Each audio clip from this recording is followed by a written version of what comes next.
Welcome to the STEM Pathways with Rohan Sharma podcast, where we dive into the exciting world of science, technology, engineering, and math.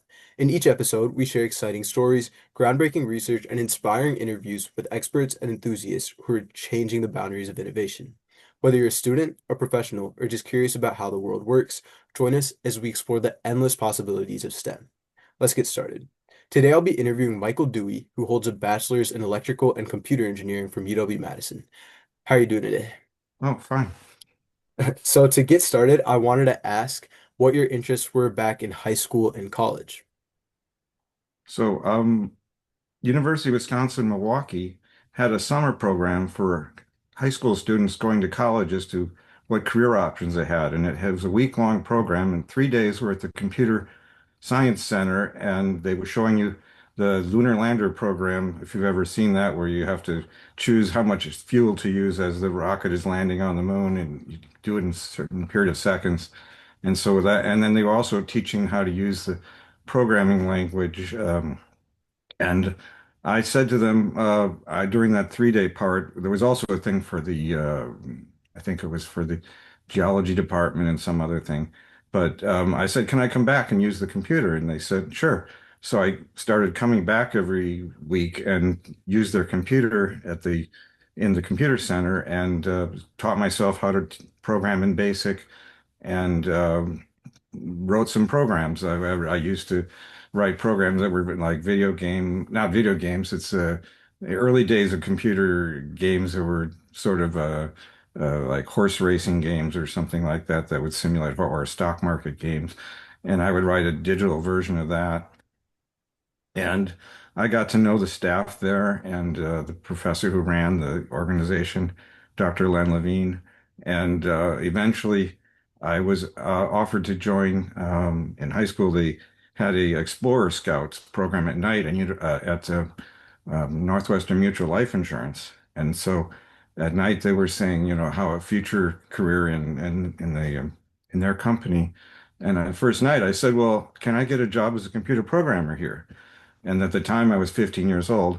But they said, well, they started asking me questions, and I could answer all the questions about computers. And so they eventually said, okay, we'll try you out, and we'll have this 6 week program where each week we'll give you an assignment, and you have a week to solve it. And each time I did it, I had done it in the same day that they gave it to me. So with the first 6 days, I'd already done the whole 6 week program, and they go, okay, it looks like you can do this job.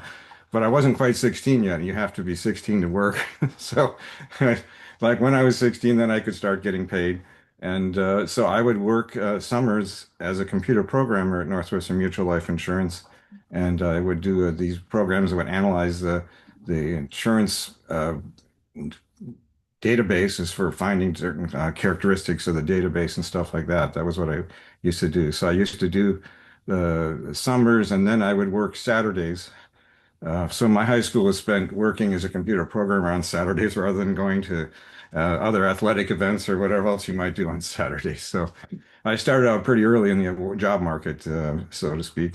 And then I also did this when I went to Madison to go to college. I basically would do my summers. I would work at Northwestern Mutual. And but the fourth year I did that, though, I was getting pretty tired of it in terms of I never had any vacation because I was working as a pretty hard and electrical engineering was a pretty hard major, and I wanted to get it done. And I actually got it done pretty much on time, which a lot of people were saying, well, you have to take extra semesters. But as I taken the courses that you can take to get college credit, and I'd gotten myself 11 credits, so I'd already had. I was always so like freshman year, I was a sophomore in the second semester, so that way I could always sign up for classes early. So that always meant I had eligibility to get into all the classes I needed to get through in time. Because a lot of people I heard, they couldn't get into the classes they needed and they needed extra semester or two to finish their electrical engineering degree. But I finished on time. And then I was working with a company in Madison that was Blue Lakes. We were an Apple dealership at the time, and this was, when Apple was just going public. And I said, we got to know the representative, and we said, look, I'm going to be graduating, and can I come out to view the Apple. And so it turned out I got an interview. First, I actually interviewed just before that with Northwestern Mutual Life, and I'm not sorry, with Hewlett Packard. And so I was already in Cupertino area, and I dropped in at Apple and said, I'm going to be graduating, and they said, okay, so come out. And I'd written a computer program for them that was a database program, so I showed them that, and they said, well, that was impressed them. So I ended up getting hired, and I was basically a hardware engineer. I got to know Steve Wozniak. We used to go to lunch together as a group, and so I sort of met my hero in terms of he had designed the Apple One and Two, and I eventually did the Apple computers as well. And so that was kind of my goal in life was to design as many computers as possible. Most of the other people I knew who did computers could get one done and then they would be exhausted and they didn't finish doing any more. Like Steve Wozniak, after he did the Apple II, he just that was as many as he wanted to do. He ended up, I got to know him well enough that he actually was advertised as a college dropout, and Steve Jobs had actual was a college dropout, but he only was there for 2 weeks. Wozniak was only one semester short. He was working at Hewlett Packard at the time, and so he decided to go back to school and finish so that he could stop being called a college dropout. He was sort of decided that that wasn't his career option, even though he really didn't pursue any more engineering after that, he got interested in doing things for teaching kids in high school or stuff like that, and he went into many different other options like that. But so that's kind of where I got into Apple, and so I worked at Apple for 25 years, designing computers, and the Macintosh 2. I mean, sorry, the Macintosh 2 was probably the first computer I designed that was significant, and that was my proposal on it was like, let's combine the features of the Macintosh and the Apple II together. So we'll put slots in so you can expand it with cards. Most of those cards ended up being video cards. And that was my original thing. And I did that early on in my career. And then many years later, I was asked to work on the iPod, which and now is probably the more famous of the two computers. But it was kind of like finishing the project. It was a very important project because it was kind of a product that we thought was a Christmas product. So it had to be done in time for Christmas. So we had to get out September release. And so my job was to figure out all the problems that were going on. And I was basically the only hardware engineer on the project, so I was pretty busy. And I had a lot of software people asking for their time, like, "Well, can you help me do this? Can you?" I can't. I got so many things to do. So, and anyway, after that, I was out doing other stuff, and eventually I joined Cisco, which we did the video conferencing system, which has a large 65-inch displays, and you would basically have six people in a room, and they would be looking at the displays, and they would see those people as life size, and people on the other side would see them as life size. So it would be an interactive system like we do today with video conferencing. This was in the early days of that, and so Cisco was uniquely qualified because they do networking, so they could get a high bandwidth network to send the video directly and stuff like that. So that's kind of the shortest version of my career you can get, but why don't you ask some questions? Maybe I can tell you more things Yeah. that are more interesting. So, going back to Northwestern Mutual, what was it Yeah. like working as a software engineer back then? Well, it's funny because my career kind of went backwards in terms of when I went to work there, you had a suit and a tie. I mean, people were very formally dressed, and it was a very professional career kind of thing. And then when I got to Apple, like, no, we don't dress up. We don't. What do you want to just come in jeans? So it was kind of going backwards in terms of I thought that, I was going to get dressed up for these things, and I used to do that as coming home from work every day in summer. I had a Volkswagen Rabbit, and it was not air conditioned, so I was always taking off my suit and tie because I was, it's heating up in the summer. It was getting too hot, and I was always kind of driving and taking off my jacket and stuff, trying to get cooled off. So it was kind of a funny career thing was to go backwards from a very formal situation to a very informal situation at Apple and Cisco as well. They didn't want to dress up either. So. But and that's kind of the way it is these days. Now it's even more different because when I was looking at jobs after Cisco, like everybody sits in a big desk and you just have like 6 feet of space and you have your laptop and that's it, you know. Whereas in Microsoft Mutual and Apple, you had a cubicle, a space that was just yours, and you could work on that. And I got used to that idea of having my own space. So when I was looking at these jobs at near the end, I was like, well, I don't know if I want to be squished in with a bunch of people. Like it's like in study hall, except that now that's your work now. It's not just you know, people quietly working and stuff. Like people are on playing music on their headphones and stuff. So and that's kind of the way things are. I think if you work companies like Facebook and stuff, it's kind of a free for all. Just people at tables and that's it. You have no private space. Yeah. So when you started at Apple, Yeah. how big was the company then, and how much bigger did it get over your 25-year career there? Um, I was employed like 1,024, and so there are only less than 1,000 employees when I joined, and this was in 1980. This was before Apple went public, and it turned out to be the only company I interviewed. I had 5 different job offers from interviewing different companies. Hewlett Packard and Apple were 2 of them, and I was the only one that said, "Oh, here we have stock options." And I said, "Well, what's a stock option?" And I said, "Oh, you get to buy the stock every year at a certain price." Well, that's great. I don't know. I've never heard of this before. Northwestern Mutual didn't offer this or anything like that. And that turned out to be very good because then I could buy a house in Silicon Valley because Apple stock, between when I interviewed and when went public, the stock had split 4 to 1 and then 4 to 1 and then 2 to 1 and then it went public. So all of a sudden my options were like, 16 times what they were originally in terms of what I thought they would be worth. And so that was kind of exciting. And I think you see that today when people joined companies like Facebook or Google in the early days, they probably saw the stock appreciate a lot too when they were graduating college students who thought, well, gee, I'd like to have some money, but I didn't know this much money was coming my way. So what was a day in the life on, like, and what kind of things were you working on, at the very start? Oh, at the very start, they had just built the engineering building, which was a small building that on the left side was the hardware and on the right side was the software.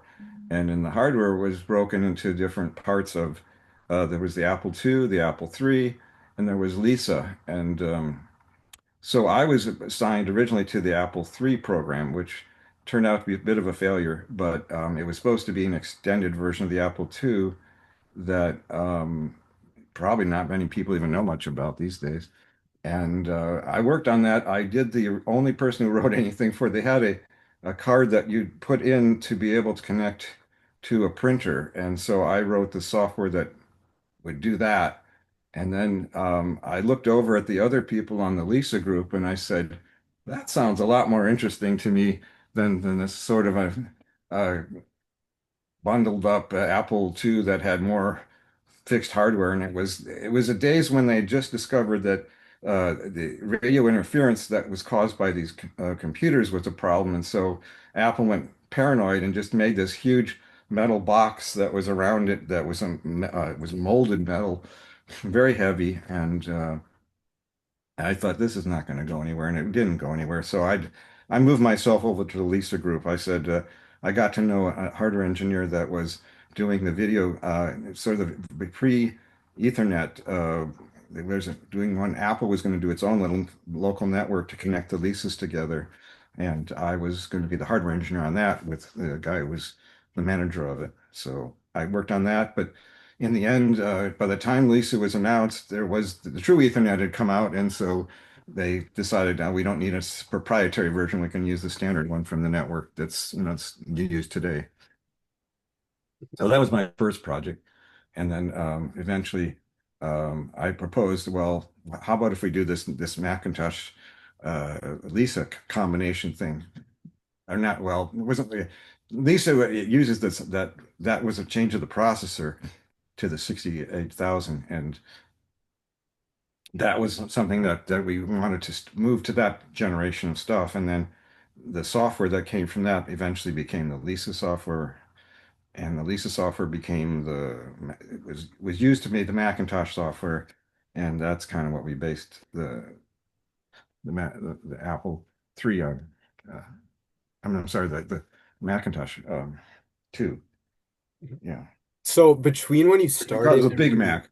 And it was actually a competition within Apple as to which of the three things we were going to do following on from the Macintosh. And it turns out I won and the other people lost. And so that's where the next people went off to because they were the ones so they went and made computers that were the next computers that Steve Jobs because I was working for Steve Jobs at the time when he had just done the Macintosh and I joined the Macintosh group because I thought that was going to be the future. But I got to the building that they had, which was across the street, and it was pretty much empty. All the people had left.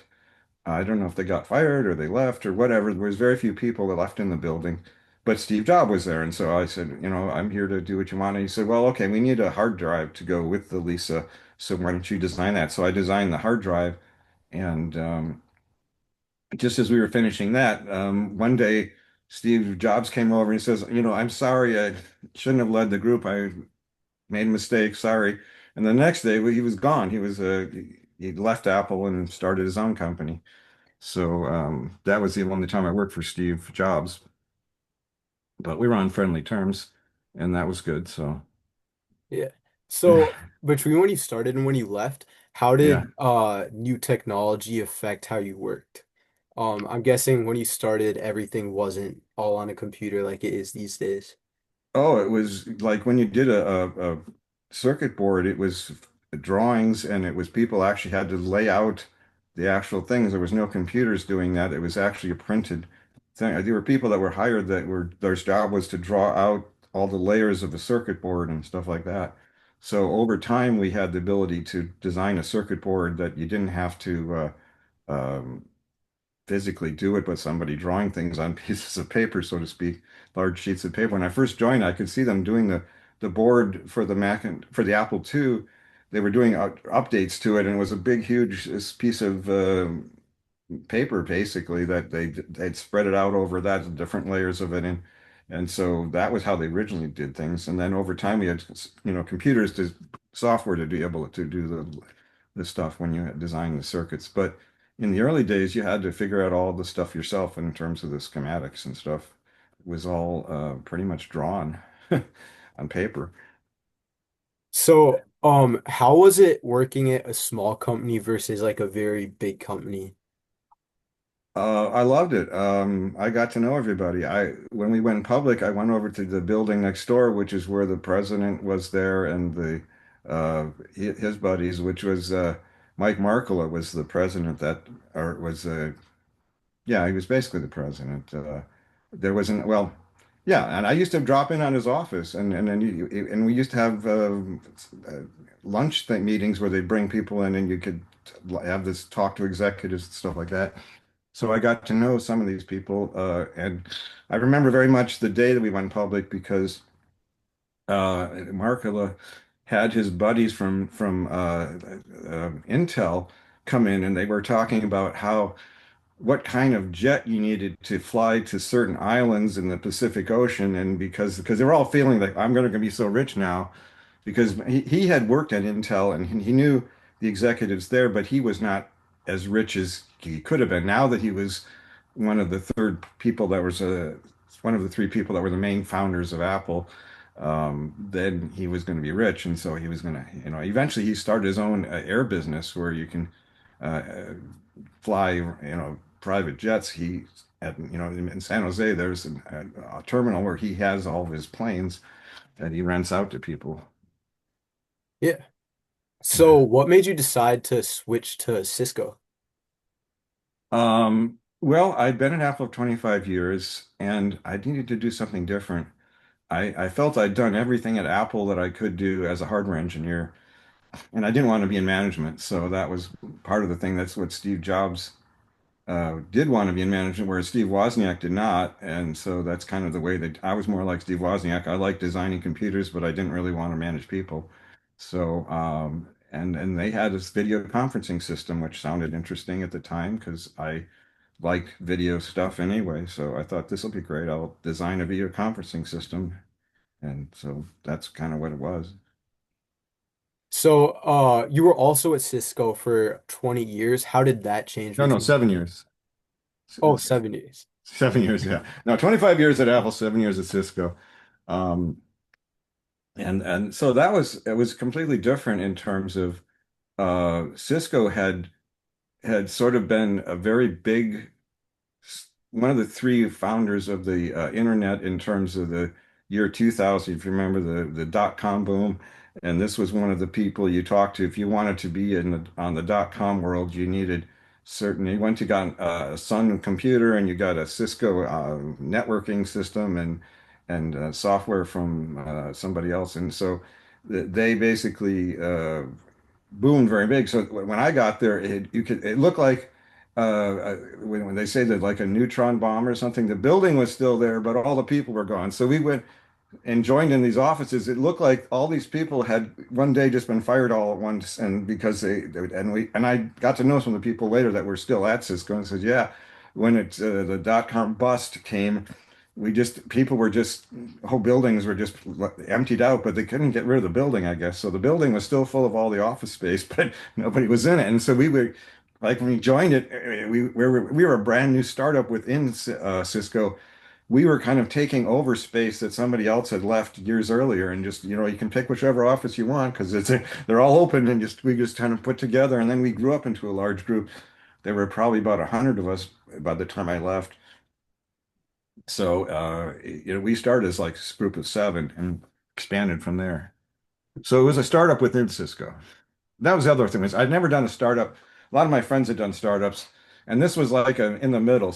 It was at Cisco, so they were doing the thing, but it was like a startup within Cisco. We were on our own to design this video conferencing system that was a brand new thing that's not based on any previous Cisco work. Mhm. So going back to the iPod, what made you want to start working on that project in the first place? And what was that like leading a team of engineers? Well, I wasn't leading the engineers. There was another person that led the group. I was just the hardware engineer on it. So it wasn't necessarily my idea. It was at the time Apple was competing with Microsoft and with the Windows world, and they were trying to think of how can we break away from this. We have to do something different because we're not getting anywhere as a computer company. We're not going to be able to compete in the business market. So they thought, well, what's a new product? And so this iPod was something that other people had done. There were companies previous to Apple who had made something like a iPod device, but they had always used uh, semiconductors. So you could only store one piece of music one album at a time, and you'd have to replace it with another album because there wasn't much storage space. Apple had made an exclusive contract with a disk drive company to say, we will use this portable disk drive that will fit inside the iPod. And that was the big innovation was that now you could do, 1,000 songs because you could compress them and then have all these different albums and it would be something that would be unique to the market. And it was the first year, it was a very unique product. And the only problem we had with it was it has a spinning hard drive. And if you were running with it or people carrying it with it, the way we did this spins up the drive, copies the data into memory, and then the memory plays for like 5 or 10 minutes, say, and then it spins up the drive and gets the next 5 or 10 minutes. If the drive is spinning and you drop it at the same time, it breaks the drive.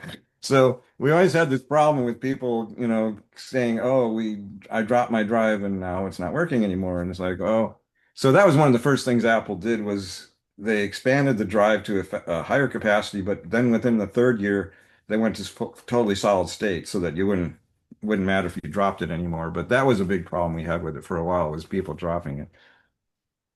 And Um, also it used a fair amount of power to run it. So the battery life was also an issue in terms of how long you could run it. just real quick, I think your video froze up. Oh, you're right. I can see I'm frozen, but I can see you fine. I don't know why. Huh. But you can hear me voice, just not. Yeah, I can hear you fine. Oh, I don't know what to do. I'll sing it. Okay. Yeah, I can see I'm frozen. I don't know what to do. All right. Just turning your video on and off, fix it, or Let's see. I'll click on video there. yeah, Yeah, that's working. okay. All right, I can cut this a little bit out after. Okay. But yeah. So out of all these big projects that you've worked on throughout your career, do you have a favorite one? Yeah, I would say the Macintosh 2 was probably my favorite. It involved that was my first real computer, and it also brought a lot of innovation at one time to Apple. It brought color video to Apple for the Macintosh because it was originally black and white. It brought the ability to expand it with multiple screens. So many of the people used it. They had multiple screens at Apple because you could connect as many as six or seven if you wanted. So it was a major innovation. That's to me, it was the Macintosh 2 is my favorite project by far. Yeah. So I guess you still are in the Bay Area, I'm assuming. Yeah. Yeah. So do you still keep track of what Apple's doing to this day, and do you like looking at whatever new products they've made? I am very much so. I have the Apple product here, and we're on it as Macintosh. Yeah, so I have a phone. I have all the Apple products. Yeah. Um, the funny thing is they don't, as a former employee, you don't get a discount. Yeah, only employees do. So for a while, when I had friends there, I would get them to buy things for me at a discount. But now I don't. All my friends are sort of retired or gone or something. But so it's not a big deal. But yes, I've always stayed with Apple products, and I've always believed in it. So for my last question, I wanted to ask if you have one piece of advice for someone who's still in high school or college wanting to follow a similar career path as you. Well, I think you should pursue your goals by as much as possible figuring out what your career is and try to figure out what path you're going to do to get there. You typically would look at whatever companies that are in the field you want and try to get a hold of them and say, I'm interested in working at your company, and what do I need to do to be a member of your staff? What are your requirements, or what kind of things do you have available? And you can also nowadays you can look on these jobs like LinkedIn. You can find out what companies are looking for and what sort of things. So you better get those qualifications to get into your job. But yeah, I always just pursued it from the point of view of what do I want to do? I said, I want to design computers. I just had that idea, and I got to know at that time there's a lot of information about the Steve Wozniak and how they started computers companies and stuff. And so I just thought, this is great. This is exactly what I want to do. And it just worked out. I was able to pursue my career as I perceived it in high school. I mean, that was part of it was just saying I just want to be a computer programmer right off the start. And I thought, well, if I know how to program computers and how to make the hardware, then I'm fully qualified in terms of I know why we write the hardware the way it is because this is what has to do to support the software. So, but I thought, when I looked at computers at Apple, there's like one hardware engineer and 10 software engineers. So if you want to stand out a little bit in your career, being the hardware engineer actually tends to give you more prestige because you are the one person that does the computer, whereas the 10 people have to make the computer work, it's more diffuse. So software people are paid well, but you don't know as many famous software people as you do hardware people, at least in my mind anyway. But yeah, thank you for joining me on the podcast today. Okay, you're welcome.